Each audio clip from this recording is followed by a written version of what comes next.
என் சப்ஸ்கிரைபருக்கு இந்த வருஷத்துக்குள்ள ஏதாச்சும் நல்லது நடக்கணும்னு சொல்லிட்டு திருவண்ணாமலை இருக்க சிவன் கோயில போயிட்டு அர்ச்சனை பண்ண போறேன். நானும் ஃபர்ஸ்ட் வெடி காலையில பஸ் ஏறி ஸ்ட்ரைட்டா திருவண்ணாமலை கோயிலுக்கு போயிட்டேன். அங்க வாசல்லயே அர்ச்சனை தட்டியும் வாங்கிட்டு தீப விளக்கையும் வாங்கிட்டேன். அப்புறம் என்ட்ரன்ஸ்லயே தீப விளக்கை ஏத்திட்டு என் சப்ஸ்கிரைபர் எல்லாம் நல்லது நடக்கணும் வேண்டிட்டு ஸ்ட்ரைட்டா உள்ள போயிட்டேன்.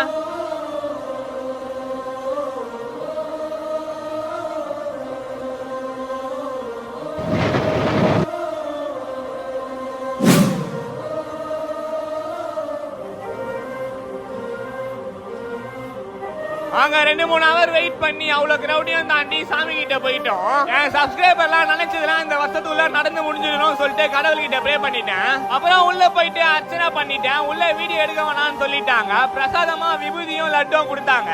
அப்புறம் நம்ம சப்ஸ்கிரைபர் எல்லாம் பார்த்துட்டு அவங்க கூட போட்டோஸ் எல்லாம் எடுத்துட்டு நானும் அப்படியே கிளம்பிட்டேன். உங்களுக்கும் இந்த வருஷத்துக்குள்ள என்ன நல்லது நடக்கணும்னு சொல்லிட்டு கமெண்ட்ல சொல்லுங்க. அடுத்த வீடியோல பார்ப்போம். பாய்.